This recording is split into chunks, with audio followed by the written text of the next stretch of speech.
नमस्कार, अभिवादन। मैं दुर्गेंद्र चौहान। राजस्थान का रण बहुत भीषण है। 25 तारीख को यानी कि कल मतदान होगा।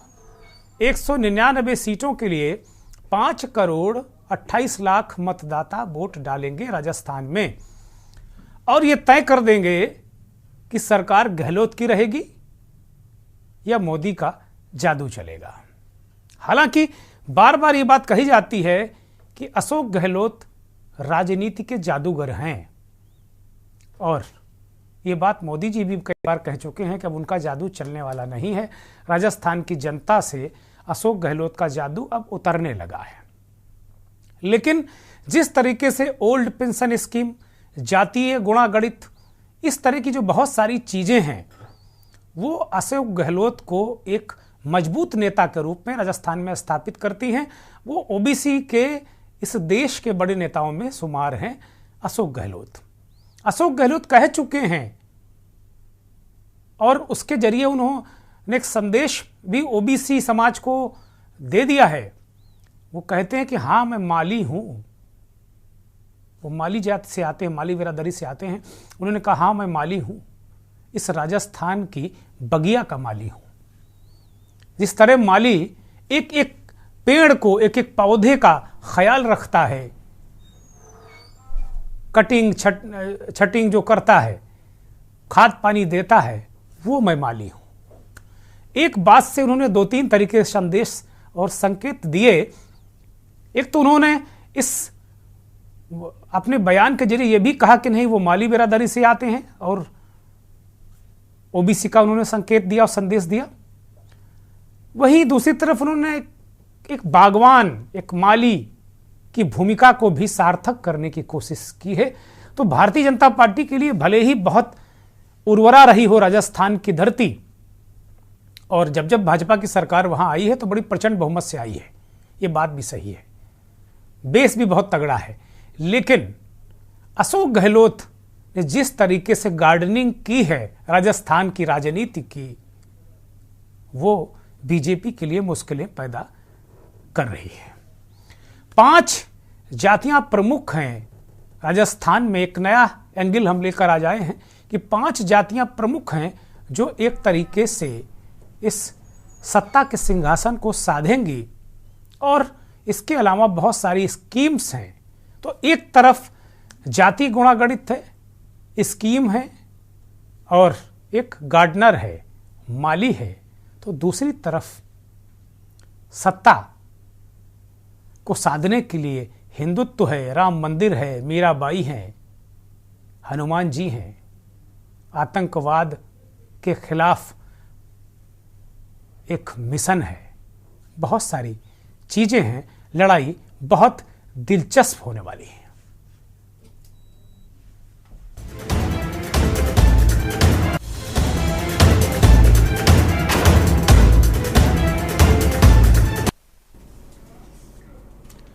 अब जैसा कि मैंने कहा कि एक तो मसला ये है, मंथन में आज दो तीन बड़े मसलों पर हम चर्चा करेंगे। राजस्थान के जो मतदान है उसको लेकर एक तो पहला जो मुद्दा हमारा ये है कि 5 जातियां बड़ी महत्वपूर्ण हैं, और वो जातियां कौन सी हैं? गुर्जर और राजपूत यहाँ 9-9% नजर आते हैं, और 9-9% दोनों जातियां यहाँ दिखती हैं। तो गुर्जर और राजपूत 9-9% की हिस्सेदारी है राजस्थान में, और जो 12% जाट हैं यहाँ पर, 13% आदिवासी है जो शुरू से कभी बीजेपी का वोटर रहा है, उसके बाद फिर कांग्रेस की तरफ झुका है। 18% दलित है जो सरकार तय करने में अहम है। राजस्थान में तकरीबन 89% हिंदू है, और 11% तकरीबन अल्पसंख्यक है, जिसमें बहुतायत मुसलमानों की है। तो मोटे तौर पर यह गुणागणित है। जो 89% जो हिंदू है, उसको हिंदू के खांचे में अगर बीजेपी फिट कर ले गई तो उसकी बल्ले बल्ले, उसकी सत्ता वापसी है। और लेकिन जिस तरीके से गुर्जर, जाट, अगड़े, पिछड़े, दलित, मुस्लिम, अगर इन खांचों में राजस्थान की राजनीति टूट कर वोट पड़े तो फिर राज तो बदलता नहीं दिखेगा और रिवाज भी नहीं बदलेगा। ये इस तरीके का गुणागणित चलता जाएगा। 5 जातियों का जो गुणागणित है हमने आपको समझाया, वो आपके टीवी स्क्रीन पर भी ये नजर आ रहा है। लेकिन एक और महत्वपूर्ण बात है, जैसे पनौती और जेब कतरा, ये 2 बयान राहुल गांधी के काफी चर्चा में रहे, राजस्थान के चुनाव के दौरान दिए गए थे। और चर्चा में कौन लाता है? हम मीडिया के लोग। अगर एक ही बात पर बार बार हम लोग चर्चा करने लगे तो वो मसले, वो मुद्दे, वो बयान चर्चा में आ जाते हैं। मीडिया में लगातार जब से राहुल गांधी ने बयान दिया, उन्होंने जेब कतरा वाला बयान दिया और एक पनौती वाला, दोनों बयानों को लेकर मीडिया ने हल्ला बोला और एक परसेप्शन बनाने की कोशिश की कि नरेंद्र मोदी को कांग्रेस अपशब्द कहती है, टारगेट करती है, उन्हें अपमानित करती है, उनके परिजनों को अपमानित करती है। ये भी बात आई, मोदी ने कहा कि खड़गे जी ने उनके पिता को अपमानित किया। तो राजस्थान के चुनाव में मोदी का अपमान, या यूं कहें कि बीजेपी का विक्टिम कार्ड, जो 2019 के बाद से लगातार चुनावों में सामने आता रहा है, लोकसभा चुनाव से लेकर लोकसभा चुनाव में भी जबरदस्त था कि भाई सोनिया गांधी ने मौत का सौदागर कहा, और फिर हमारे मीडिया के साथियों, हमारे जैसे लोग एक लंबी फेहरिस्त लेकर पूरे जो कांग्रेस के नेता नरेंद्र मोदी पर हमले करते हैं वो लेकर वो स्क्रीन पर आ जाते हैं। लेकिन एक पहलू छूट जाता है कि अगर राहुल गांधी ने पनौती कहा, वो गलत बात है। जेब कतरा कहा, नहीं कहना चाहिए, गलत बात है, बिल्कुल गलत बात है। लेकिन एक चुने हुए मुख्यमंत्री को अमित शाह सांड कह रहे हैं कि भाई अशोक गहलोत जी के सामने मत जाना, वो सांड हैं, सांड की तरह लाल कपड़ा देखकर भड़क जाएंगे। इसको कोई चर्चा क्यों नहीं कर रहा? इसका संज्ञान किसी चुनाव आयोग ने क्यों नहीं लिया? इसी तरीके से मध्य प्रदेश में कई प्रधानमंत्री के बयान थे जिन पर ऑब्जेक्शन किया कांग्रेस पार्टी ने। तो इस तरीके की बहुत सारी चीजें हैं। लेकिन जो आज हमने देखा कि शाम को जो प्राइम टाइम शुरू हुआ नेशनल टीवी का टोटल, ये जो पनौती और जेब कतरा वाला मसला, जिस दिन ये बयान आए थे, हमने उसी दिन मंथन में इस मुद्दे पर डिस्कस किया था, चर्चा की थी, और मंथन में बहुत जोरदारी के साथ में हमने इसको रखा था। और हमारे साथियों ने भी पुरजोर कहा कि नहीं, आज इसी को लीजिए, ये बहुत महत्वपूर्ण मुद्दा है, और हमने उसको लिया। 3 दिन पहले की बात, जब ये बयान आया, उस वक्त भी हम लोग उम्मीद कर रहे थे कि इस पर कहीं ना कहीं नेशनल टीवी आएगा। 3 दिन तक किसी को सुध नहीं थी, लेकिन आज शाम 5 बजे सारे नेशनल टीवी में एक साथ पनौती और जेब कतरा, इसी पर डिस्कशन हो रहा था। कांग्रेस के प्रवक्ताओं ने बयान दिया कि भाई एजेंडा सेट कर रहे हैं ये मीडिया वाले लोग। पता नहीं कौन एजेंडा सेट कर रहा, कौन नहीं कर रहा। हम कम से कम नहीं सेट कर रहे, हम निर्चीर विवेकी तरीके से पत्रकारिता कर रहे हैं। तो कुल मिलाकर एक मुद्दा यह है कि क्या मोदी के अपमान का मुद्दा, या यूं कहें कि क्या विक्टिम कार्ड राजस्थान में चलेगा क्या? क्योंकि बंगाल में विक्टिम कार्ड खेला और फिर मोदी ने कहा दीदी ओ दीदी, खत्म हो गया मामला, निपट गई बीजेपी। फिर राजस्थान में आए और कहा कि भाई मेरे पिता का अपमान किया, नरेंद्र मोदी का अपमान किया, खड़गे जी ने बहुत सारे, उन्हें रावण कह दिया। कर्नाटक में रावण वाला भी मुद्दा कुछ बीजेपी ने उठाने की कोशिश की, उतना नहीं उठा। फिर हनुमान जी का अपमान आ गया और अंततः पूरा चुनाव कर्नाटक का हनुमान जी के, आंजनेय पुत्र हनुमान जी के अपमान पर बीजेपी ने लाकर खींचने की कोशिश की, लेकिन परिणाम 66 सीटों पर बीजेपी सिमट गई। मध्य प्रदेश में भी इसी तरीके के मुद्दे उठाने की कोशिश की। जिन 5 राज्यों के चुनाव में बीजेपी लगातार इस बात को लेकर बहुत जोरदारी से रख रही कि नहीं, मोदी का अपमान एक विक्टिम कार्ड के रूप में बीजेपी प्रस्तुत कर रही है। तो राजस्थान में जहां मतदान है 25 तारीख को, यानी कल, क्या ये विक्टिम कार्ड चलेगा क्या? मेरा एक ये बड़ा सवाल है कि पनौती और ये सब विक्टिम कार्ड क्या चल पाएगा क्या? और तीसरा बड़ा जो मुद्दा ये है कि क्या ओपीएस, ओल्ड पेंशन स्कीम पर वोट पड़ेंगे क्या? जाति जनगणना पर वोट पड़ेंगे क्या? ये 3 बड़े मुद्दे राजस्थान चुनाव के हैं। अब विक्टिम कार्ड क्यों बीजेपी खेल रही है, वो है राहुल गांधी का बयान। वो बयान मैं लगातार बार बार सुनाता रहा हूं, आज दोनों बयान, जेब कतरा और पनौती, फिर से सुना रहा हूं। देखिए भाई और बहनों, जेब कतरे सबसे पहले क्या करते हैं? सबसे पहले लोग आते हैं, अकेला नहीं आता। सबसे पहले क्या होता है, एक बंदा सामने आता है, आपके ध्यान को इधर उधर करता है ना, उल्टी सीधी बात बोल देगा। पीछे से एक और बंदा आता है, वो जेब काट देता है, सही। और तीसरा बंदा देखता है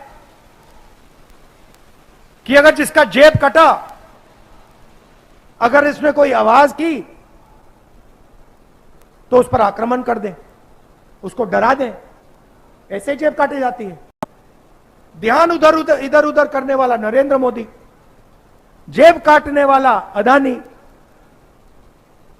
और बाद में लाठी मारने वाला अमित शाह। पनौती पनौती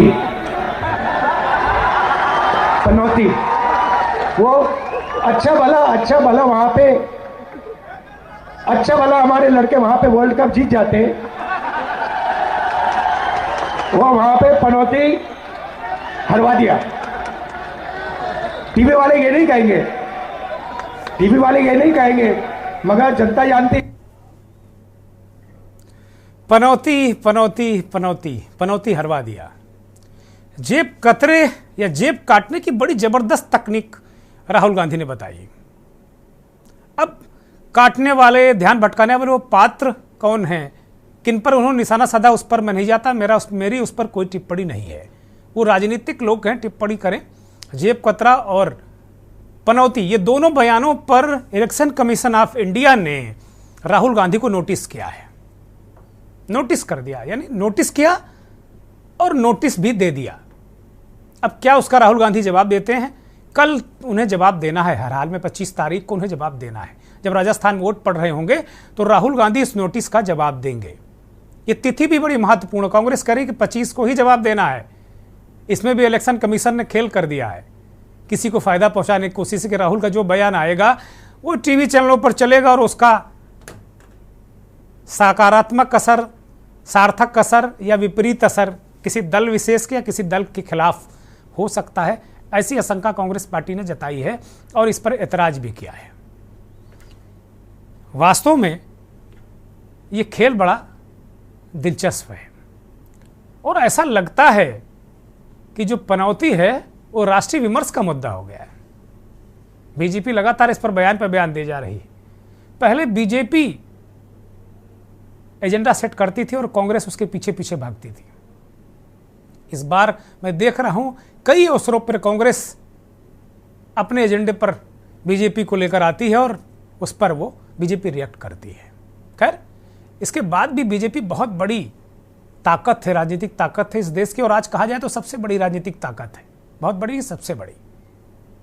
लेकिन यह भी सच है कि जो विपक्ष है उसने जो मुद्दे रखे हैं, OPS, old pension scheme, welfare schemes, वो भी बड़ी कारगर भूमिका इन चुनावों में 5 राज्यों के अदा करने जा रही हैं। हमारे साथ फिलहाल 2 मेहमान जुड़ गए हैं। आज मैंने ये कोशिश की है कि राजस्थान और देश के अन्य जगह से जो बड़े प्रबुद्ध पत्रकार हैं, जो राजनीति को बहुत अच्छी तरह समझते हैं, उनको हमने आज इस चर्चा में बुलाया है। आज किसी पॉलिटिकल पार्टी के नुमाइंदे को हमने नहीं बुलाया है, क्योंकि ये रात बड़ी ज़बरदस्त है और कल मतदान है। तो आज वही दावे प्रतिदावे, फिर वही पुरानी फाइलें, लाल डायरी, पीली डायरी, ही सब खुलना है। तो इसलिए हमने कहा कि थोड़ा सा अपने दर्शकों को एक अलग तरीके की चर्चा, मंथन, विमर्श, एक अलग तरीके का दर्शकों के सामने रखा जाए। इसलिए हमने पत्रकारों को और उन पत्रकारों को हमने आज बुलाया जो बड़े तपे तपाए हैं अपने प्रोफेशन में। मैं परिचय करा रहा हूं, प्रदीप आजाद साहब है, राजस्थान के बहुत ही वरिष्ठ पत्रकार, राजनीतिक विश्लेषक, इस वक्त हमारे साथ जुड़ गए हैं। प्रदीप जी, बहुत स्वागत, बहुत धन्यवाद, बहुत आभार। उत्तर प्रदेश और पूरे देश को एक अलग नज़रिए से, वहाँ की राजनीति को अलग नज़रिए से देखने वाले वरिष्ठ पत्रकार, राजनीतिक विश्लेषक सुशील दुबे लखनऊ से हमारे साथ जुड़े हैं। सुशील जी, बहुत स्वागत, बहुत धन्यवाद, बहुत आभार आपका। सतवीर सिंह हमारे साथ दिल्ली एनसीआर के गाजियाबाद से जुड़े हुए हैं, बहुत ही वरिष्ठ पत्रकार हैं। सतवीर जी, बहुत स्वागत, बहुत धन्यवाद, बहुत आभार आपका। और थोड़ी देर में कुछ और हमारे साथ वरिष्ठ पत्रकार साथी भी जोड़ेंगे। मुझे लगता है कि मंथन की शुरुआत एक बार मैं सुशील जी से करना चाहूँगा। सुशील जी, आपके पास आ रहा हूँ, चूँकि आपने बहुत सारे दौरे भी किए हैं राजस्थान की राजनीति को बहुत अच्छी तरह समझते हैं, बड़ी बारीकी से चीज़ों को देखते हैं, देखा है आपने। बिल्कुल निर्छिर विवेकी तरीके से मैं चाहता हूँ कि आज इस कार्यक्रम को आप लोग चलाइए अपने हिसाब से। मैं तो सुनूंगा आप लोगों को आज, और सुनने के लिए मैं आया हूँ आज। कुल मिलाकर जो 2-3 मुद्दे हैं, जैसे एक विक्टिम कार्ड की हमने बात की कि हर बार 2019 से लगातार नरेंद्र मोदी और उनकी पार्टी विक्टिम कार्ड खेलती है। मोदी जी को गाली, मोदी जी को, ऐसा कोई चुनाव नहीं है जो इसको मुद्दा नहीं बनाते हो। क्या ये मुद्दा असरकारी रह गया है क्या सुशील जी? और राजस्थान के चुनाव को लेकर क्या दृष्टिकोण है आपका? अनम्यूट करिए। हमारा आज वो नहीं है, लेकिन मैं बोल लूंगा। आज आवाज आ रही है आपको? हाँ, बोलिए बोलिए। के न्यूज के एक शानदार देश के एंकर हमारे मित्र दुर्गेंद्र भाई, पहले तो आपको धन्यवाद दूं कि आपने 2 दिन पहले मुझसे पनौती में बहुत कुछ बुलवा लिया था, और मैंने 60 साल पहले की एक घटना भी सुना दी थी पनौती पे, तो उसके लिए आपको आभार। अब एक आज के बाद कल एक जेब कतरे पे भी डिबेट कर दीजिएगा। इधर आपका रोड है। आज जेब कतरा भी मुद्दा है। हमने राहुल गांधी का जेब कतरे वाला बयान भी सुनाया है। और मैं आपको एक चीज अपडेट कर दूं कि के न्यूज और आप इस देश में पहले व्यक्ति हैं जब पनौती और जेब कतरे पे हम लोगों ने डिस्कशन किया था उस दिन, और आज जो जिसे राष्ट्रीय मीडिया कहते हैं वो आज शाम 5 बजे एक साथ, अब उसका टाइमिंग का कोई ना कोई कारण हो सकता है, सब एक साथ चर्चा कर रहे थे शाम को। दुर्गेंद्र भाई, हम दोनों अपने मित्र साथियों से नमस्ते करते हुए कहना चाहते हैं कि दुर्गेंद्र भाई ये बताइए, 14 से पहले अटल जी की बीजेपी होती थी कि बीजेपी का अपमान हुआ, अटल जी, बीजेपी वाले अटल जी का अपमान हुआ। अब मोदी का अपमान होता है। ये होता है कि बीजेपी वाले पीएम मोदी का अपमान हो रहा है। एक बात समझ में आती ना, जिसको देखिए बीजेपी के वर्कर कहते हैं मोदी जी मोदी जी मोदी जी। अरे अब बीजेपी के पीएम मोदी हैं, नरेंद्र मोदी हैं। आप गुजरात के प्रधानमंत्री नरेंद्र मोदी थोड़ी हैं। आप पिछले कई साल से देखिए, नरेंद्र मोदी के साथ बड़ा ये हो गया और ये कह दिया और वो कह दिया। भाई क्यों कह दिया? आप जिस दिन व्यक्तिगत हो गए हो पूरे देश के विपक्ष के लिए, उस दिन से आप नरेंद्र मोदी हो गए। मोदी जी, अरे आप प्रदेश के नहीं, देश के प्रधानमंत्री और बीजेपी की पार्टी की। एक बात ये। दूसरी बात दुर्गेंद्र भाई, हमें नहीं पता कि कब राहुल गांधी की जेब कटी या कब नरेंद्र मोदी ने चाय बेची, मुझे नहीं पता, लेकिन अनुभव दोनों का बड़ा भयानक है। एक ने चाय बेच के, पता नहीं बेची कि नहीं बेची, मैं फिर उसमें हूं, असमंजस में हूं, लेकिन वो चाय बेच के प्रधानमंत्री बन गया। भले ही उसके बाद वो विश्व गुरु बन गया, भले उसके बाद वो अपने वोटरों से कहता है कि मुझे उनको वोट दे, फांसी कर देना, क्या पक्ष को वो वोट देना हमारी पार्टी को कि विपक्ष को फांसी लग जाए। भले वो चाय से चला, फांसी तक आ गया। अब ये राहुल गांधी ने कब भैया जेब कटवा, इसका मतलब ये लोग कोई ज्ञान देने वाले वहां दुर्गेंद्र भैया टाइप के लोग मित्र हैं, वहां पर भी हैं। जैसे आपने लपोकी में ज्ञान दिया, पूरा देश हिल गया, तो अब राहुल गांधी को कैसे मालूम? और ये बात सच है। मैं 87 में और चारबाग क्षेत्र के पास रहता था। चारबाग क्षेत्र बहुत ही खतरनाक क्षेत्र है, रेलवे का वो देश का सबसे बड़ा स्टेशन है जी। तो जो ये सच है दुर्गेंद्र भाई, जेब ऐसे ही कटती है और वही आदमी मारने लगता है। आदमी जो जेब कतरों का साथी होता है, सबसे पहले वही मारने लगता है, फिर वो मार कूटने लगता है, फिर जनता उसको अरे जो भागने, जान दो बच का, तो बची में भाग जाता है जेब कतरा, और उसके बाद वो भी जो मारता है वो भी भाग जाता है, और जिसका पास पर्स होता है वो भी भाग जाता है। तीनों भाग जाते हैं। सच है, ये बिल्कुल प्रैक्टिकल है, ये मेरा अपना अनुभव है। अब हो सकता, मैंने तो राहुल गांधी को नहीं ये ज्ञान दिया लेकिन जी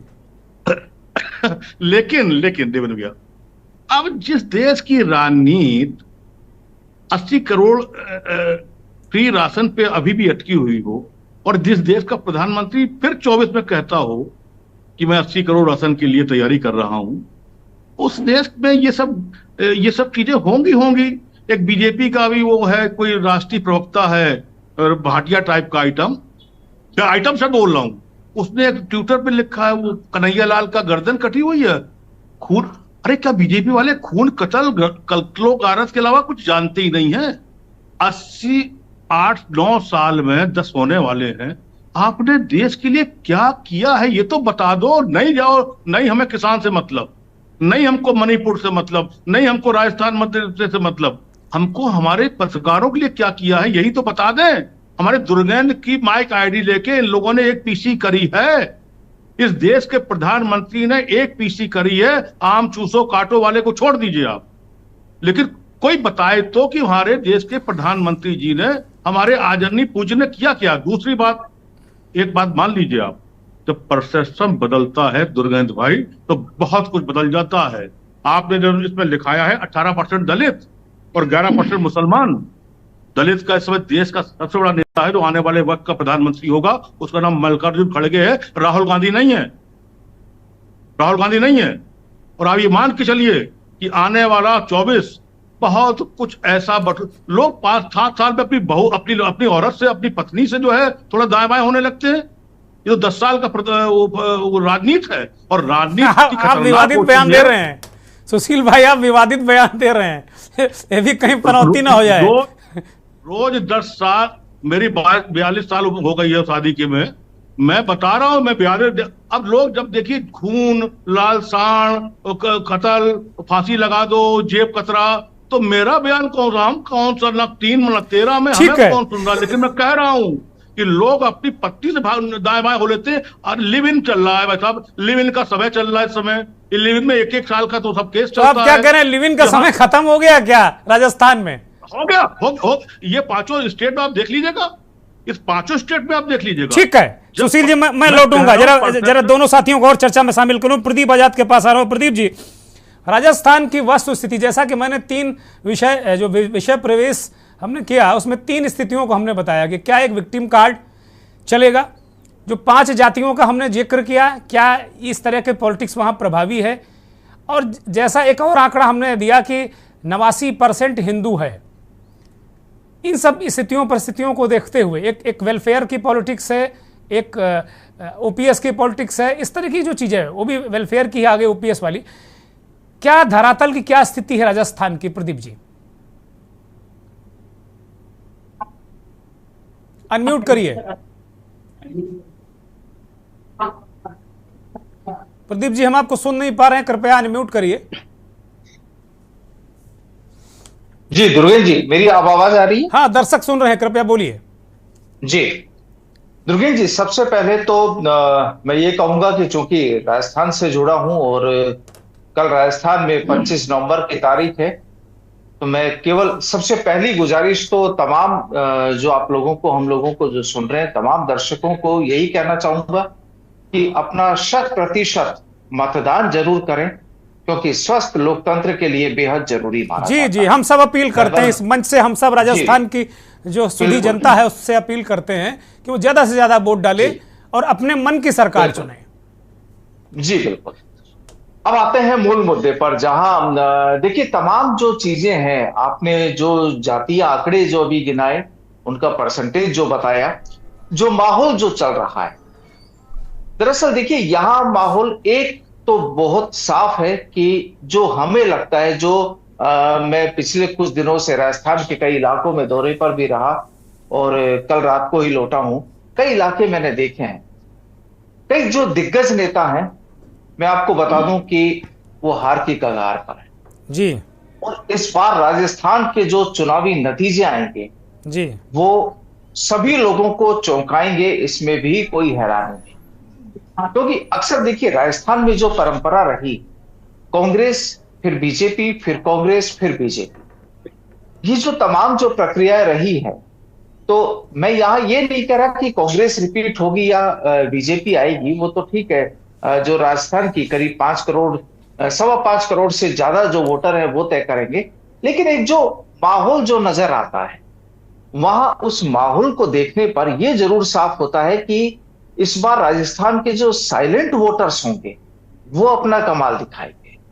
और साइलेंट वोटर्स वो जो अपनी प्रतिक्रिया जाहिर नहीं कर रहे, जो गहलोत सरकार ने पिछले 6 महीनों के दौरान या कहें 2-4 महीनों के दौरान जो योजनाओं का जो बखान किया है, योजनाएं जो सामने लाई हैं कि अगर हम जीते तो ये कर देंगे, अगर हम जीते तो ये कर देंगे, तो राजस्थान की जनता का भी एक बड़ा सवाल ये कि साहब ये जो राजस्थान, ये जो योजनाएं आपने जो जारी की है, काश अगर 4.5 साल पहले ये अगर आप योजनाएं घोषित कर देते तो शायद बहुत बेहतर होता। लेकिन चूंकि एक राजनीतिक जब माहौल बनता है, चुनाव करीब आते हैं, और यहाँ सुशील साहब और सतवीर सिंह जी काफी वरिष्ठ पत्रकार हैं, ये भी इस चीज को जानते हैं, सभी लोग इस चीज को जानते हैं कि जब चुनावी माहौल होता है, जब बारात उस जगह के बिल्कुल करीब आने लगती है, तब तमाम चीजों की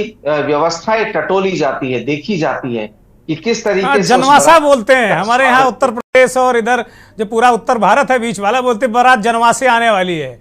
तो बोले देखो यार, पानी वाला बाल्टा कहाँ, उसमें पानी वानी है कि नहीं, ऊपर चद्दर भी डाल दो, और काली मिर्च वाला शरबत आया कि नहीं। अब पता नहीं गांव में कैसी स्थिति होती, लेकिन जब हम लोग गांव में रहा करते थे तो जनवासे में बारात आने पर इन्हीं चीज़ों की जरूरत पड़ती थी। कंटिन्यू करिए। तो यहां भी देखिए, यहां भी गहलोत सरकार ने इसी चीज को देखा कि बारात बिल्कुल करीब आने वाली है, अब तमाम व्यवस्थाओं को इस तरीके से देख लिया जाए कि कोई बाराती नाराज ना हो। अब यहां पर राजस्थान में जो बाराती रूपी वोटर्स हैं वो नाराज ना हो, उसकी व्यवस्थाएं हालांकि गहलोत सरकार ने की तो है, लेकिन आपने जो यहां विषय रखा और इस तरह के मोदी और शाह के बयानों की बात किया, अशोक गहलोत के जो बयानों की जो बात किया, राहुल गांधी के जो बयानों की चर्चाएं जो चल रही हैं, देखिए लोकतंत्र में आरोप प्रत्यारोप इन तमाम चीजों का दौर चलता रहता है, और जब जब इलेक्शन आते हैं ये सब एक दूसरे पर हावी होते हैं। लेकिन आज भी दोपहर में भी कहीं हम बैठे थे, वहां पर भी एक जिक्र चल रहा था कि राजस्थान में जो इस बार चुनाव हो रहे हैं, विधानसभा चुनाव हमेशा एक लोकल मुद्दों को लेकर होता है, जो जितनी मुझे जानकारी है जी। लेकिन राजस्थान में जो इस समय जो चुनाव हो रहा है, वो लगता है कि कहीं पूरे देश के मुद्दों को लेकर यहां पर लेकर आया गया। और जिस तरीके से प्रधानमंत्री नरेंद्र मोदी ने राजस्थान में जो रोड शो और जो सभाएं की, अब कुछ ऐसा लगने लगा है कि क्या ये राजस्थान के प्रभारी हैं क्या, क्योंकि और कहीं दूसरे राज्यों में उतनी चुनावी सभाएं या वो चीजें नहीं हुई जो राजस्थान के एक कंजेस्टेड इलाके में अगर आप रोड शो करते हैं, सभाएं करते हैं। राजस्थान के कई इलाकों में इन्होंने सभाएं राहुल गांधी ने भी की, सभाएं अमित शाह ने या जेपी नड्डा ने भी की। आपका इशारा लग रहा है कि सांगानेरी गेट वाली रोड शो का है, आप उसी तरफ इशारा कर रहे हैं। नहीं, बिल्कुल रोड शो उनका यहीं पर हुआ है, सांगानेरी गेट पर पूरा जो जौहरी बाजार इलाका हुआ है यहीं पर उनका रोड शो हुआ है। और जाहिर सी बात है कि देखिए मोदी का जो क्रेज है उससे तो खैर इनकार नहीं किया जा सकता, क्योंकि यहां पर भी कई जगह, कई विधानसभा इलाके, मैं अगर केवल जयपुर की भी बात करूं या राजस्थान के कुछ इलाकों की बात करूं, तो वहां पर भी कई मतदाताओं से जब हमारी बात हुई, मैं छोटा सा एक एग्जांपल देता हूं। मैं अभी रामगंज मंडी था, और रामगंज मंडी में मदन दिलावर बीजेपी से चुनाव लड़ रहे, वहां के कुछ गांव में ग्रामीण वोटर्स जो थे उन लोगों से मेरी बातचीत हुई। उन्होंने कहा कि साहब हम वोट बीजेपी को देंगे, कमल को देंगे। मैंने कहा इसका मतलब आप मदन दिलावर को जिता रहे हैं, मदन दिलावर को वोट देने की ना, मदन दिलावर को हम वोट नहीं दे रहे, उन्होंने कोई काम नहीं किया, हम यहां पर मोदी को और कमल को वोट दे रहे हैं। अब आप इस चीज से एक अंदाजा लगाइए, ठीक बात है, कि जहां लोकल मुद्दे, जहां की लोकल समस्याओं का निवारण करने की जिम्मेदारी एक स्थानीय विधायक की होती है, और वहां की पब्लिक जब तमाम अपनी परेशानियों को गिनाती है, लेकिन वोट वो मोदी और कमल के नाम पर देने की चाहत है। प्रदीप जी, आपने बहुत सारे इशारे कर दिए। चूंकि मुझे एक इशारा मिल रहा है ब्रेक पर जाने का, तो मैं आपको रोक रहा हूं आदर के साथ में, और मैं एक ब्रेक पर जाऊंगा। ब्रेक के बाद हम इस मंथन को जारी रखेंगे।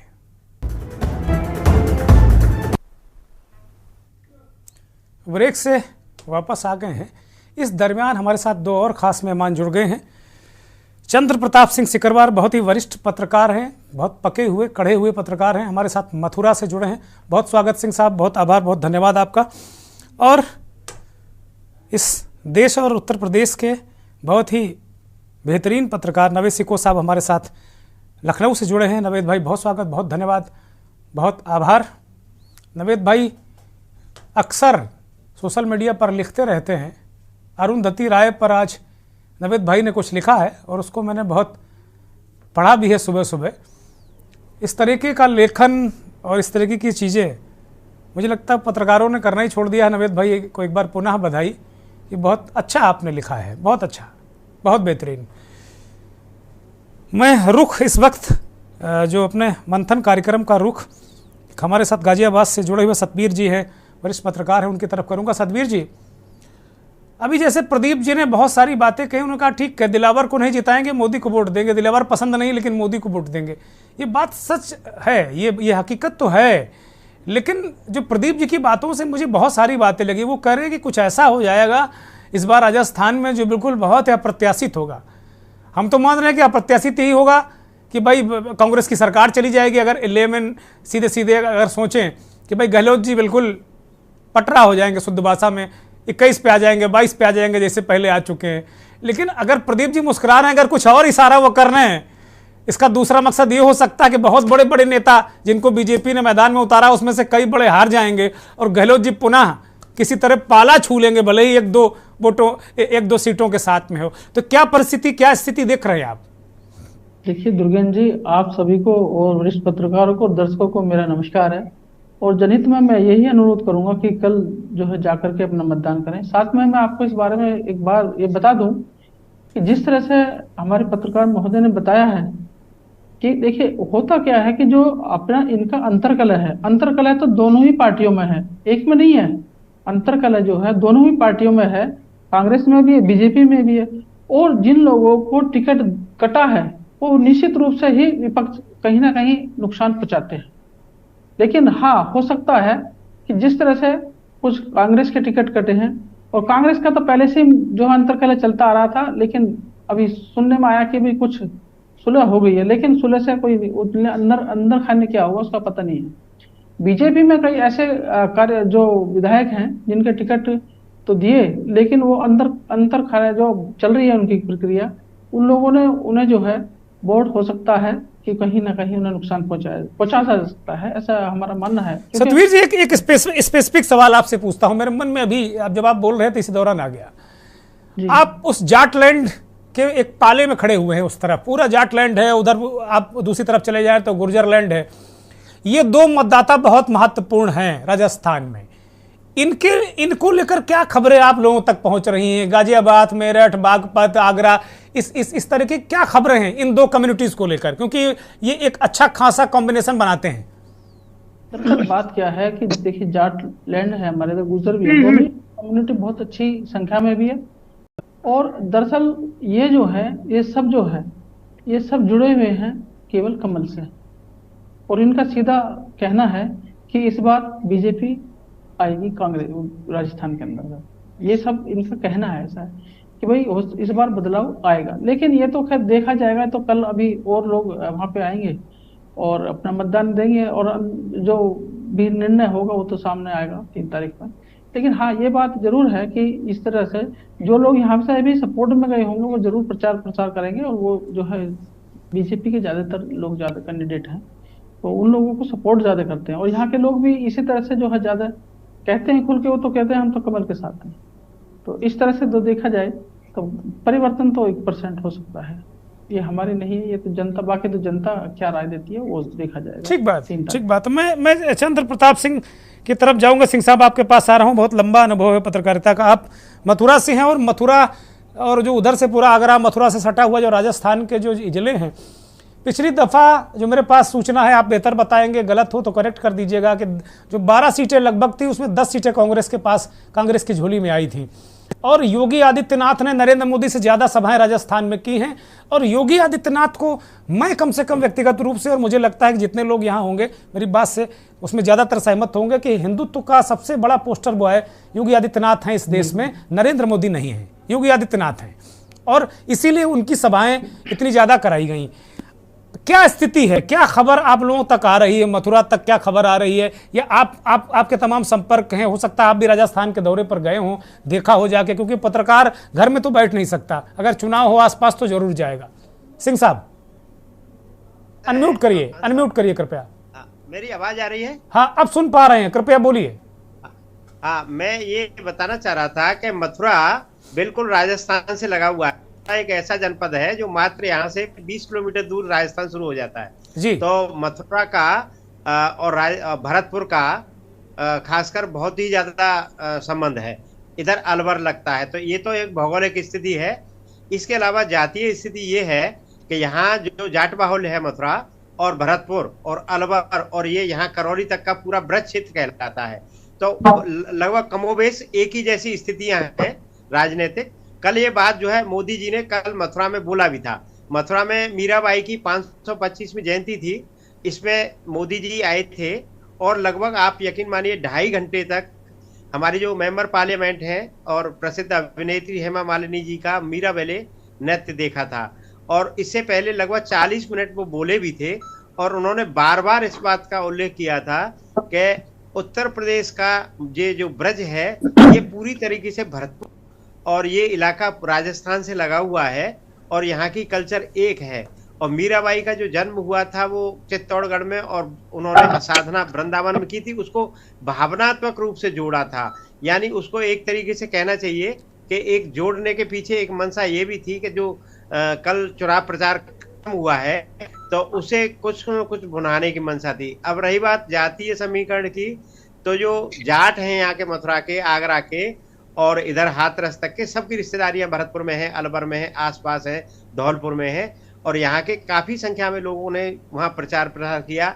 अब रही बात इसकी कि यहाँ क्या स्थिति बनती है, जो मेरा अपना मानना है, जैसे हमारे पास सूचना आ रही है कि इस बेल्ट में ठीक पोजीशन रहेगी, मतलब थोड़ा बहुत जो है गेन बीजेपी कर सकती है, क्योंकि उसकी एक वजह ये है कि यहाँ कांग्रेस में कुछ असंतुष्ट लोग रहे और कुछ थोड़ा सा इनका आपस का जो डिस्प्यूट था ये जो सचिन पायलट का, इस वजह से भी कुछ असर है। तो यहाँ के काफी लोगों ने प्रचार प्रसार किया है और बहुत कुछ जो है बीजेपी की तरफ मोड़ने का प्रयास किया है। यहाँ काफी बड़ी तादाद में भरतपुर में पड़े रहे, भरतपुर आसपास जो है मथुरा और आगरा के जो नेता लोग हैं और खासकर बीजेपी ने बड़े सुनियोजित तरीके से यहाँ के लोगों को 1 महीने पहले से ही भेजना शुरू किया। जाट और गुर्जर नेता पूरे देश के राजस्थान में लगे हुए थे, मैं देख रहा था, ये पूरे देश के प्रचार किया है। तो वैसे देखा जाए तो संगठित तरीके से जो प्रचार हुआ है वो तो बीजेपी का है और वो यहाँ के लोगों को लगाया है और यहाँ से गाड़ियां भी गई हैं, यहाँ से फोर्स भी गई है, जो होम गार्ड वगैरह हैं।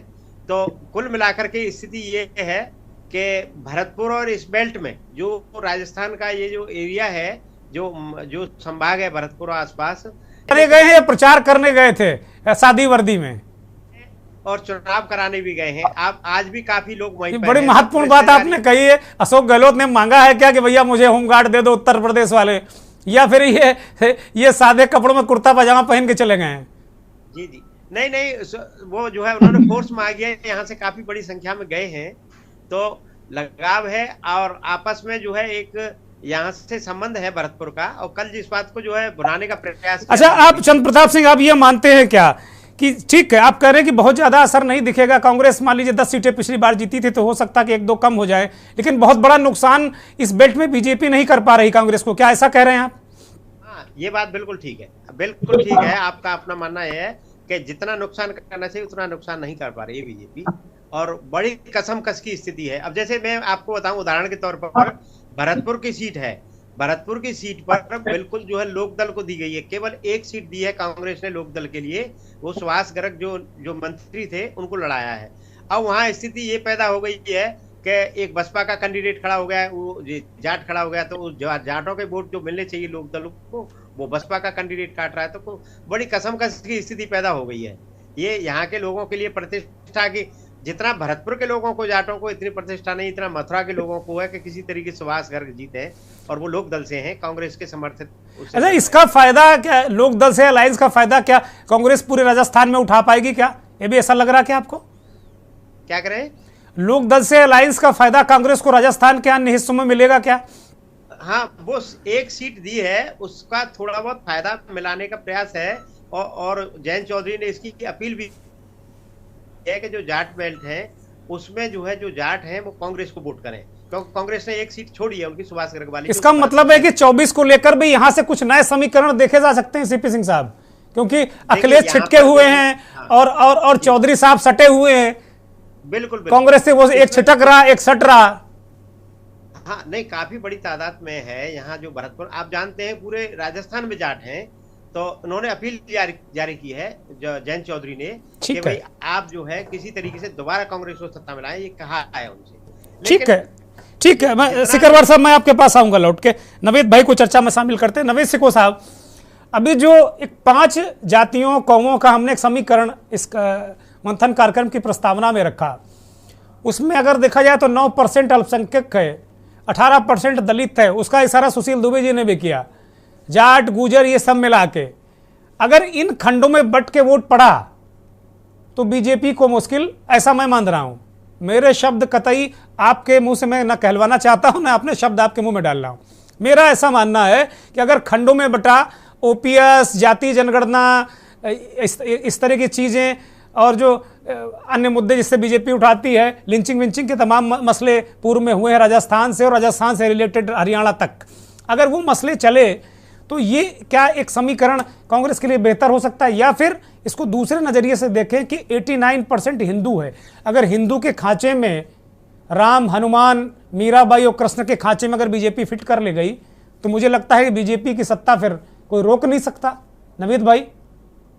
दुर्गेंद्र भाई, बिल्कुल आपने इस बात सही कही। देखिए, आज जो चुनाव का स्वभाव है और जो वोटर का मूड होता है और चुनावी स्ट्रेटजी होती है, वो 2 ही पालों में होती है। फिलहाल माहौल भी यही है कि धर्म या जाति, धर्म के पाले में अगर होती है तो बीजेपी को फायदा मिलता है, और अगर जाति के पाले में होती है तो विपक्ष को फायदा मिलता है। तमाम क्षेत्रीय दल है उनको फायदा मिलता है। लेकिन फिलहाल मैं थोड़ा सा 10 सेकंड के लिए आपके राजस्थान के सरहद से बाहर जाऊंगा, 10 सेकंड के लिए बस, कि जो 5 राज्यों के चुनाव लगभग हो गए हैं, थोड़ा सा और बचा है, और उसके जो नतीजे आएंगे उसमें मुझे लगता है कि उस नतीजों को लेकर कांग्रेस और विपक्षी दल बहुत ज्यादा आशा कर रहे हैं कि कुछ अच्छा होगा।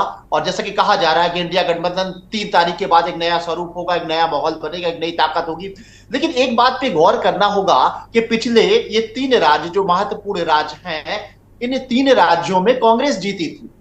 कांग्रेस तब जीती थी जब 5 साल पहले कांग्रेस की स्थिति बहुत ही बदतर थी, और इन 5 सालों में कांग्रेस का ग्राफ बढ़ा है, ये सब लोग कह रहे हैं। राहुल गांधी की लोकप्रियता बढ़ी है, कांग्रेस का कैडर बढ़ा है, लोगों में जोश बढ़ा है, कुछ राज्यों में कांग्रेस जीती है, भारत जोड़ो यात्रा हुई है।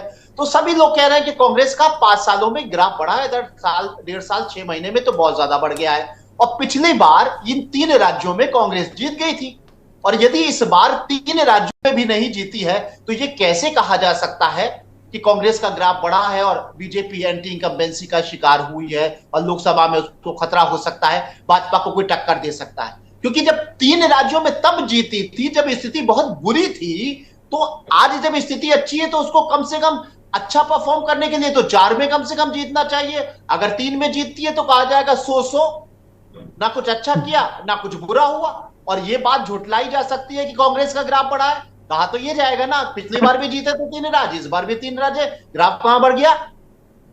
और अगर जैसा कि तमाम सर्वेक्षण और जमीनी हकीकत और एक्सपर्ट्स बता रहे हैं कि राजस्थान में बीजेपी का माहौल अच्छा है, कांग्रेस की सरकार जा सकती है, तमाम लोग कह रहे हैं। अगर ऐसा होता है और राजस्थान कांग्रेस के हाथ से निकल जाता है तो वो धारणा धरी की धरी रह जाएगी, जिसके बारे में कहा जा रहा है कि 3 के बाद एक शक्ति मिल जाएगी इंडिया गठबंधन को, कांग्रेस एक ताकत के तौर पे उभरेंगे, और जब एक ताकत उभरेगी तो सारे विपक्षी दल एकजुट होकर लोकसभा में भाजपा को टक्कर देने के लिए तैयार हो जाएंगे।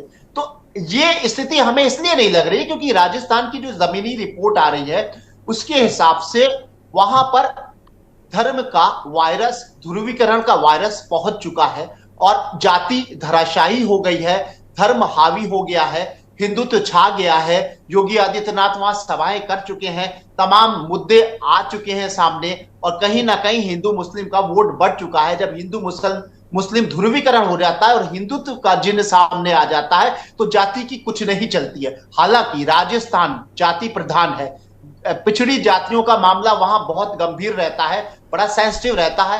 आंकड़ों के हिसाब से भी बड़ी उनकी संख्या है, अलग अलग जातियां हैं। लेकिन जब हिंदुत्व का मामला उभार पे आता है तो जातियों की सारी राजनीति धरी की धरी रह जाती है। दूसरी बात, जाति जनगणना जो सबसे बड़ा विपक्ष का और कांग्रेस का हथियार है, वो उस शिद्दत से नहीं उठाया गया, न वहां की जनता को उस बात के लिए प्रेरित किया गया कि जाति का माहौल पैदा किया जाए। मैं एक छोटी सी बात बताऊंगा। एक व्यक्ति मेरा वहां जानने वाला है जो एक मामूली सा सिक्योरिटी गार्ड है, मेरा दोस्त जैसा है। मैंने फोन करके उससे पूछा राजस्थान के हालात क्या हैं, तो उसने कहा बीजेपी जीत रही है। तो मैंने कहा बीजेपी जीत रही है या कांग्रेस हार रही है, तुम बहुत बड़े सर्वेक्षण तो हो नहीं, तुम अपना बताओ, तुम क्या चाहते हो, तुम किसको वोट देगो। तो हमने कहा एक दोस्त के तरीके से मुझे बताओ, एक बहुत आम इंसान है, पत्रकार नहीं है, किसी बड़े पेशे में नहीं है। तो उसने एक बात कही, उसने कहा भैया गहलोत सरकार ने काम बहुत अच्छा किया और हम आम इंसान बहुत उसको पसंद करें, मुझे भी बड़ा निजी फायदा हुआ है, बहुत अच्छे काम किए, लेकिन मैं वोट बीजेपी को दूंगा। मैंने कहा क्यों भैया, जब काम अच्छा किया है तो क्यों दोगे। कह रहे भैया हिंदुत्व का, हमें भी अपने धर्म का कम से कम कहीं ना कहीं हमारी जिम्मेदारी बनती है। तो बस मैंने उसकी बात को सुना और मुझे लगा कि वो वायरस, वहां पर वायरस की एक खासियत होती है, वायरस का जब आ जाता है तो उसको फैलने में देर नहीं होती है। वायरस किसी कोने में सिमटा हुआ नहीं बैठा होता है, उसका आकार बढ़ता है। मेरा अपना अनुमान है कि वो वायरस हिंदू मुस्लिम का ध्रुवीकरण का वहां फैल चुका है और बीजेपी मजबूत है। ये तो मैंने एक तस्वीर रखी जो मैंने कुछ लोगों से जाना, वहां फोन करके मालूम किया, टीवी सर्वेक्षण देके बड़े एक्सपर्ट से बात की और तमाम जो तस्वीरें नजर आई उससे लगा कि बीजेपी वहां हावी हो रही है और कांग्रेस की सरकार जा सकती है। लेकिन दूसरा पहलू भी मुझे पता चला, दूसरा पहलू एक ये पता चला कि वसुंधरा जी का क्या रोल है, वो क्या चाहती हैं, क्या नाराज हैं, क्या उनको मना लिया गया है, उनका कैडर क्या करने वाला है, उनकी रणनीति क्या है, वो किस तरह क्या चाहती क्या है, ये बड़ा साइलेंट है। और उनकी रणनीति को कोई भी अभी तक भाप नहीं पाया है कि वसुंधरा जी कर क्या रही हैं। क्या भाजपा को कमजोर कर रही हैं, क्या भाजपा को जिताएंगी, क्या उनको ये लग रहा है कि उनको मुख्यमंत्री बना ही दिया जाएगा, या उनको इग्नोर कर दिया जाएगा, या वो भाजपा को सबक सिखाना चाहती हैं, या वो भाजपा को, ये सारी चीजें जो है वो मुझे लगता है कि कोई अभी समझ नहीं पाया। दूसरी एक कांग्रेस के लिए सकारात्मक बात कि वहां पर कांग्रेस में फूट है, जाहिर सी बात है कांग्रेस में तो बहुत पुरानी फूट है। पायलट साहब का मामला जो है वो लोग बता रहे हैं, एक एक्सपर्ट से मैंने पूछा, उसने कहा पायलट को लेकर और गहलोत और पायलट के बीच में जो टकराव है वो निगेटिव नहीं जा रहा है कांग्रेस में। भाई निगेटिव जाएगा, टकराव है, दो बड़े नेताओं के बीच लगातार है, एक दूसरे के खिलाफ पता नहीं क्या क्या कह चुके। कह रहे नहीं, वहां एक बड़ा नया समीकरण उभर रहा है कि वहां पर विपक्ष का वोट भी मिल रहा है कांग्रेस को और पक्ष का भी मिल रहा है। मतलब पक्ष के अंदर ही विपक्ष, पक्ष के अंदर ही विपक्ष। जी जी, क्यों विपक्ष का भी वो वोट खींच रहा है, बड़ा साइलेंट वे में, बड़ी सिंसियरिटी से काम कर रहा है, और गहलोत अपना अलग काम कर रहे हैं। और ये कांग्रेस की पॉलिसी है, ये एक नई बात निकल के आई। ठीक है, विभिन्न चीजें राजस्थान में है और मुझे लगता है कि बड़ा चौंकाने वाला कुछ होगा। बड़ा दिलचस्प बातचीत आपने की, बहुत दिलचस्प आंकड़े आपने बताए, बहुत दिलचस्प चीजें आपने बताई। मैं प्रदीप जी के पास जाऊंगा। प्रदीप आजाद राजस्थान के बहुत ही वरिष्ठ पत्रकार हैं। प्रदीप जी, नवेद सिको साहब ने बहुत सारे, एक तो जो ध्रुवीकरण का वायरस उसका जिक्र किया, चूंकि मेरे पास अब 2 मिनट हैं कुल और मैं सारे लोगों को मुझे एक बार अंतिम राउंड में लेना, तो इसलिए कृपा करके बहुत संक्षिप्त में और कट टू कट सारे लोग बात करेंगे तो मुझे आसानी हो जाएगी। नवेद भाई ने एक तो ये बात कही, दूसरी बात कही कि पक्ष और विपक्ष, और ये तो तय है कि बीजेपी के नेता वहां के स्थानीय 4 साल चद्दर तान के सोए रहे, अचानक 1 साल में उन्हें लगा कि चुनाव भी लड़ना है हमें। ये बात तो बिल्कुल सही है। प्रदीप जी अनम्यूट करिए। नहीं, मेरी आवाज आ रही है अभी? हाँ बोलिए कृपया। बहुत संक्षेप में आपको बता दूं कि यहां पर बिल्कुल नावेद साहब जो बात कर रहे थे बिल्कुल सटीक बात है। यहां पर अशोक गहलोत ने भी अपने मोहरे खड़े किए हैं, यहां पर वसुंधरा राजे ने भी अपने मोहरे खड़े किए हैं, और यहां पर सचिन पायलट ने भी अपने मोहरे खड़े किए हैं जो इन विधानसभा चुनाव में इलेक्शन लड़ रहे हैं। सबसे पहली चीज ये बिल्कुल साफ है, चाहे कोई आंकड़े जाहिर करे या नहीं करे, लेकिन कई कैंडिडेट ऐसे खड़े हैं जो पर्दे के पीछे से, जहां पर इन तीनों जो बड़े नेता हैं राजस्थान के, इन तीनों का ग्रीन सिग्नल उन्हें मिल रहा है। दूसरी बात, आप जो ध्रुवीकरण की बात कर रहे हैं ये बिल्कुल सही बात है। और ज्यादा दूर मत जाइए, हम जयपुर शहर की भी बात करें, वहां पर भी तस्वीर ऐसी ही नजर आ रही है, जहां पर अब कल जब ये पोलिंग हो जाएगी और जब 3 तारीख को नतीजे आएंगे तो आपके हमारे सबके सामने होंगे कि वाकई यहां पर खेल क्या हुआ था। और ये पिछली दफा 18 में 10 सीटें जीती थी कांग्रेस ने यहाँ। बिल्कुल, यहां पर देखिए कहने की बात तो यह है कि कांग्रेस के एक वरिष्ठ नेता राजस्थान में अभी ये भी कह रहे थे कि हम तमाम जो शहर की 8 सीटें हैं, हम तमाम 8 सीटों को जीतेंगे। और वही के उन्हीं के जवाब में बीजेपी के एक बड़े लीडर ने यहां हमें यह भी कहा है कि अगर वो जीत जाते हैं तो हम संन्यास ले लेंगे। ये यहाँ के मालवीय नगर से कालीचरण सराफ ने मुझे खुद को एक इंटरव्यू में उन्होंने इस चीज को बोला है। तो कुल मिलाकर देखिए, बिल्कुल यहां पर जो नावेद साहब कह रहे हैं कि जो रोचक नतीजे होंगे वो चौंकाने हैरान करने वाले होंगे, वो मैं पहले भी कह चुका हूं, बिल्कुल होंगे। यहाँ पर ध्रुवीकरण की बात भी है, तमाम चीजें बिल्कुल सटीक है। ठीक है प्रदीप जी, ठीक है। मैं सीपी सिंह साहब के पास जाऊंगा। सीपी सिंह साहब, जरा 2 बड़े मुद्दे बताइए वहां क्या है। तीन हो सकते हैं बड़े मुद्दे, क्या आपको लग रहे हैं वहां राजस्थान में? राजस्थान में जो खासकर मुद्दे, एक तो यहाँ जो लोकल जो समस्या है उन पर वोट पड़ेगा, और दूसरा जो सचिन पायलट वाला जो प्रकरण हुआ था, क्योंकि यहाँ जो गुजर बैठ लगी हुई है उसका जो अपमान हुआ, उसका भी जो है कुछ लोग कांग्रेस से बदला लेना चाहते हैं, यानी खासकर जो है अशोक गहलोत साहब से एक ये फैक्टर भी काम करेगा। और वैसे जो है जो मुद्दे हैं, जो ज्यादातर वैसे तो गहलोत सरकार ने बहुत सारी समस्याओं को दूर किया है, लेकिन वो बीजेपी उठा रही है बहुत सारी चीजों को, और देखते हैं अब क्या है। वैसे कसमकस की स्थिति है इस बेल्ट। ठीक बात है, ठीक बात है। एक छोटा सा टिप्पणी सतवीर जी है। सतवीर जी, मुकाबला क्या मानते हैं, 19-20 का है या कांग्रेस बहुत पिछड़ चुकी है? नहीं, कांग्रेस बहुत पिछड़ चुकी है। दूसरा ये है कि हालांकि इन्होंने बहुत ही शॉर्ट टाइम में, गहलोत जी ने आकर के जो जनता को सुविधाएं देने का काम किया है, वो इन्हें ज्यादा इफेक्ट नहीं करेगा। क्योंकि अब रही बीजेपी की बात, बीजेपी ने भी अपनी जो है पिटारा खोला है, तो उसका भी बहुत बड़ा फायदा बीजेपी को मिलेगा। और योगी जी ने भी जनसभा करी है, उसका भी बहुत बड़ा फायदा मिलेगा। ठीक है, ठीक है, ठीक है। सुशील जी, आप बहुत क्लोज वॉच करते हैं, योगी जी को बहुत फॉलो करते हैं, आप उनकी राजनीति को बहुत फॉलो करते हैं। योगी जी की मोदी जी से ज्यादा सभाएं हुई हैं, 25 सभाएं उन्होंने की हैं और धुआंधार प्रचार किया है। योगी फैक्टर कितना काम करेगा वहां? राजस्थान में एक क्षेत्र है जहाजपुर जी, जहाजपुर में योगी ने भी सभा की और मोदी ने भी सभा की है जी। अटल जी लखनऊ आते थे, एक सभा करते थे, पूरे लखनऊ में 1 या 2 सभा चौराहे पर जीत जाते थे। जो हमारे प्रदीप भाई ने कहा, वो सही कहा कि मैं मामा कह रहे हैं मध्य प्रदेश से, कोई जीते कोई हारे, हमें तो अब सीएम बनना ही नहीं है, केंद्रीय वो कमान हमें तो बना ही रहा है, हंस रहे हैं, वो बिल्कुल क्लियर। दूसरा, राजस्थान की एक बड़ी जगह पर ये बोल रहे हैं, एचएम शाह जी बोल रहे हैं, वो अपना अटेल अपना भाषण बोले तो किसी ने कहा, खास आदमी ने उनके, वही जो खड़ा था मंच पे प्रत्याशी, भैया सचिन जी का और इनका गहलोत जी का नाम मत लीजिए, यहाँ पर जनता वो बिखर जाएगी। बहुत चर्चा में है, बहुत चर्चा में है। अब ये क्या देखिए, वो आपकी बताइए क्या हुआ, बता। ये केंद्रीय कमान और ओरिजिनल बीजेपी, इसमें बहुत बड़ा वो हो गया, कंफ्लिक्ट हो गया। ठीक है, ये जो राजस्थान की जो वो है ना, राजस्थान की क्या महारानी जी, यही हरवा देंगी बीजेपी को। राजस्थान की जो महारानी है जी, यही हरवा देंगी। ठीक है, ठीक है। और मध्य प्रदेश जीती हुई थी। और दूसरी बात, एक आखिरी बात क्या खत्म करता हूं, जैसे कट्टर ओबीसी के लोग है ना जी, कुछ % वोट पाएंगे, लेकिन देंगे, होता है, मानसिकता है उनकी। ऐसे कुछ कट्टर मोदी के लोग हैं, बीजेपी के लोग नहीं है, देंगे ही देंगे, देखते क्या होता है। लेकिन मुझे लगता है नवेद भाई, गहलोत की मुकद्दर जी जी जी जी जी बोलिए, गहलोत के मुकद्दर को कंप्लीट करिए भाई। गहलोत की मुकद्दर खुलने वाली है और वो महारानी सिंधिया महारानी जितवा देगी। नवेद भाई, अंतिम टिप्पणी। सुशील भाई कह रहे हैं कि गहलोत का मुकद्दर खुलेगा।